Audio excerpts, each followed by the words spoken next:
வணக்கம். ஈரோடு ஆறுமுகம் சோழி பிரசன்னம் பார்க்கும் ஜோதிடர்.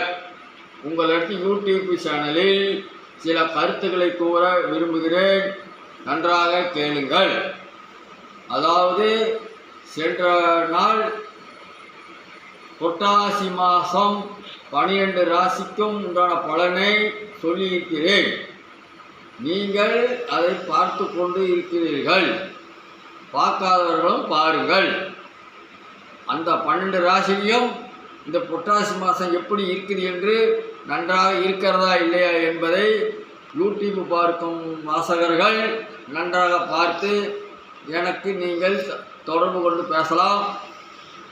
முடியாதவர்கள் சப்ஸ்கிரைப் செய்துங்கள், லைக் பண்ணுங்கள். அதாவது வருகின்ற சனிக்கிழமை புரட்டாசி முதல் கிழமை, புரட்டாசி மாதம் சனிக்கிழமை, அதுக்கு அடுத்த நாள் அமாவாசை. அந்த அமாவாசை மறந்து விடாதீர்கள். சனிக்கிழமை வருகிறதே, சனிக்கிழமை பெருமாள் கோயிலுக்கு போயிட்டு வந்துட்டோம் அமாவாசை என்று வேறு கோயிலுக்கு சென்று விடாதீர்கள். அவர்கள் அமாவாசை என்று குலதெய்வத்துக்கு சென்று வாருங்கள். இந்த வருஷம் புரட்டாசி மாதம் வருகின்ற சனிக்கிழமை அமாவாசை ஞாயிற்றுக்கிழமை வருகிறது. உங்களுக்கு எல்லாம் லீவு நாள் தான், விடுமுறை நாட்கள் எல்லாம் அனைவருக்கும். தயவுசெய்து உள்ளூர் பக்கமாக இருக்கிறவர்கள், ஒரு 10-20 கிலோமீட்டர் உள்ளவர்கள் குடும்பத்தோடு சென்று வாருங்கள். வெளியூர் பயணம் செய்வர்கள் முடிந்த அளவுக்கு அவரவர்கள் சென்று வாருங்கள். போக்குவரத்தில் கவனமாக சென்று வாரும். மழை நன்றாக பொழியும் என்று சொல்கிறது. அதனால் ஆகவே ஒரு 3 மணியிலிருந்து 8 மணிக்கு பிரயாணம் செய்பவர்கள் கொஞ்சம் ஜாக்கிரதையாக சென்று வாருங்கள். ஏன் என்றால் மழை பொழிவதற்கு உண்டான அறிகுறிகள் சொல்கிறது. நம் உலகம் பூரா சொல்கிறேன். நமக்கு தமிழ்நாடு மட்டுமில்லை, எல்லா இடங்களிலும் மழை பொழியும். அதாவது ஆயுத பூஜை வரைக்கும் மழை மாலை நேரத்தில் 3 மணி முதல் 8 மணி வரை கண்டிப்பாக எங்கே ஒரு பக்கம் பொழிவது மாற்றமே கிடையாது. அதுக்கு மேல் பெய்வது, திசை மாறுவது சகஜம். அது யாராலையும் கண்டுபிடிக்க முடியாது.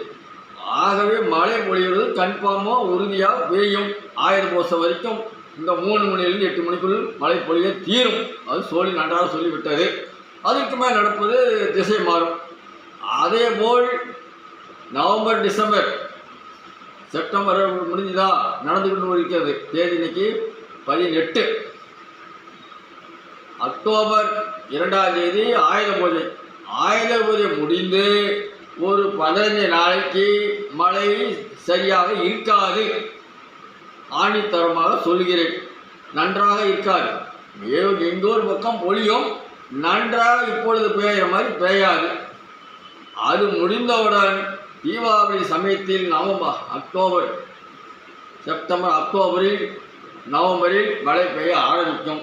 பெய்ஞ்சாலும் நமது தலைமை இடம், அதாவது சென்னை தலைமைக்கு மழை பொழிவு ஆபத்து இருக்காது என்று பல முறை சொல்லிக் கொண்டிருக்கிறேன். இன்றும் சொல்கிறேன். சொல்கிறது, நான் சொல்லவில்லை, சொல்கிறது. ஏன் என்றால் மக்கள் பயந்து கொண்டிருக்கிறார்கள். வடகிழக்கு பருவமழை, வடகிழக்கு பருவமழை பயந்து கொண்டிருக்கிறார்கள். அது பொழியாது இருக்காது.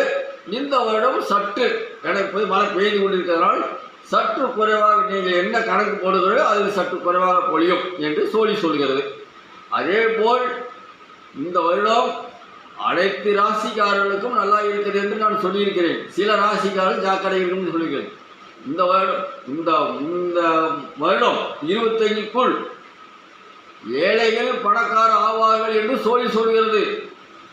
பணக்காரர்கள் ஏழை ஆகிடுவார்கள் என்று சொல்கிறது. அது எப்படி என்று தெரியவில்லை. நீங்கள் தேவைப்பட்டால் என்னை நேரடியாக கான்டாக்ட் பண்ணி பேசலாம். அதுக்கு சரியான விளக்கம் கொடுக்கிறேன். பொதுவாக சொல்கிறேன். இது யாராக எப்படி என்று நீங்கள் என்னை தொடர்பு கொண்டு பேசலாம். ஆகவே இந்த வருடம் 25, 26 நன்றாக உள்ளது. 24, 25 நடந்து கூட இது அடுத்து 25, 26 நன்றாக உள்ளது. இந்த 25லேயே கடைசி நவம்பர், கடைசி டிசம்பர்லேயே சில பேர் ஏழைகளாக இருக்கிறவர்களுக்கு 4 பணத்தை 4 காசு கண்ணாக பார்க்கலாம். அவர்களுடைய வியாபாரம் நன்றாக இருக்கும். அவருடைய வியாபாரம் மந்தமாக இருந்து கொண்டு இருக்கின்ற வியாபாரம் இந்த புரட்டாசியிலிருந்து வியாபாரம் நன்றாக இருக்கும். கடவுளை தரிசனம் செய்யுங்கள். சில தொழில்கள் நன்றாக இல்லை என்றால் ஜோதிடர் சோழி பிரசன்ன பார்க்கும் ஜோதிடரை சந்தியுங்கள். சில விளக்கங்களை கொடுக்கிறேன். சாமி நேரடியாக வந்து பதில் சொல்லாது. வீட்டில் நிறையா படம் வச்சிருக்கிறோமே, விளக்கு வைக்கிறோமே, வெள்ளிக்கிழமை விளக்கு வைக்கிறோமே, சனிக்கிழமை விளக்கு வைக்கிறோமே, அப்படி என்று நினைத்து கொண்டு நீங்கள் இருக்காது. சாமி நேரடியாக வந்து பதில் சொல்லாது. எந்த கோயிலாக இருந்தாலும் சரி, அதுவும் திருப்பதி வெங்கடாதிபதியாக இருந்தாலும் சரி, காசியாக இருந்தாலும் சரி, ராமேஸ்வரம், எந்த கடவுளும் அவர்கள் வந்து நேரடியாக பதில் சொல்ல முடியாது. கடவுள் நேரடியாக பதில் சொல்வதால் ஏன் நாம் இப்படி அலைமோதுகிறோம்? கடவுள் நேரடியாக சொல்ல முடியாது. சில நடைமுறையில் இருப்பவர்கள் தான் ஜோதிடர்கள், வழிபோக்குள்ளவர்கள், உறவினர்கள், இப்படி அன்னவர்கள் தான் ஏதாவது உண்மையை சொல்ல முடியும். ஆகவே முன்னர் தெரிந்து கொள்ளுங்கள். நான் வீட்டிலே அனைத்து நான் பூஜை பண்ணிவிட்டேன் அப்படி நிம்மதியாக இருக்கக்கூடாது. அடுத்தவங்க சொல்வதை கொஞ்சம் கேளுங்கள். அப்போதான் உங்களுக்கு நன்றாக புரியும். ஆகவே சில தவறுகள் இருக்கும், சில தப்புகள் நடந்து இருக்கும். அது உங்களுக்கு தெரியாது. எப்படி செய்வதென்று சாப்பிடுவது எப்படி வேணாலும் சாப்பிடாமல் நினைக்காங்க. இப்படி தான் சாப்பிடணும் முறை உள்ளது. அதை மாதிரி தெரிந்து கொள்ளுங்கள். ஆகவே வாசகர்களே, யூடியூப் பார்க்கும் வாசகர்களே, அனைத்து பொதுமக்களும் இந்த வருடம் திருப்பதி சென்று வருவார்கள், ஜாக்கிரதை சென்று வாருங்கள். திருப்பதிக்கு மழை அதிகமாக உள்ளது என்று சொல்லியிருக்கிறது. திருப்பதியிலே மழை இந்த வருஷம் நன்றாக பொழியும். வாகனத்தில் செல்வர்கள் பார்த்து சென்று வாருங்கள். விபத்துக்கு நடக்க வாய்ப்புள்ளது. பொறுமையாக சென்று பொறுமையாக வாருங்கள். குழந்தை குட்டியை கூட்டிகிட்டு போகிறவர்கள் சென்று பார்த்து வாருங்கள். என்னுடைய அலுவலகம் ஈரோடு மரப்பாலம் பேபி ஆஸ்பத்திரி அருகில் சீனியம் தோட்டம் என்ற இடத்தில் செயல்பட்டு கொண்டு இருக்கிறது. இப்பொழுது அகத்திய திருமண தகவல் மையம் என்று உதயமாகியிருக்கிறது. ஜாதகம் பதிவு பண்ணுறவர்கள் பதிவு செய்யலாம். என்னுடைய செல் நம்பர் 94 459 73 170 என்ற எண்ணுக்கு தொடர்பு கொள்ளலாம். தயவு செய்து முன்பதிவு செய்து கொண்டு வாருங்கள். முன்பதிவு செய்து கொள்ளும் நேரம் மாலை 7 to 9. அதை தெரிந்து கொள்ளுங்கள். அதேபோல் காலை 7 to 12 மணி வரை தான் சோழி பார்க்கப்படும். அதை முன்னம் புரிந்து கொள்ளுங்கள். திடீர்னு 12:40 1 மணிக்கு வந்து பார்க்கலான்னு நினைக்காதீர்கள். முன் அனுமதி பெற்று வந்தால் சற்று அரை மணி நேரம் 1 மணி நேரம் பார்க்கலாம். நேரத்தை சொல்லிட்டார்களே, முன்பதிவு செய்து விட்டாலும் பார்க்கலாம். முன்பதிவு செய்யாதவர்கள் தயவு செய்து தவிர்க்கவும். ஏன்னா இது சோழியை பொறுத்த வரைக்கும் பொழுது இறங்கின நேரத்தில் பார்ப்பது நல்லது அல்ல. அது பலனும் பலிக்காது. என்னை பொறுத்த வரைக்கும் பலிக்காது. மற்றவர்கள் எப்படி பார்க்குறாங்களோ என்று தெரியாது.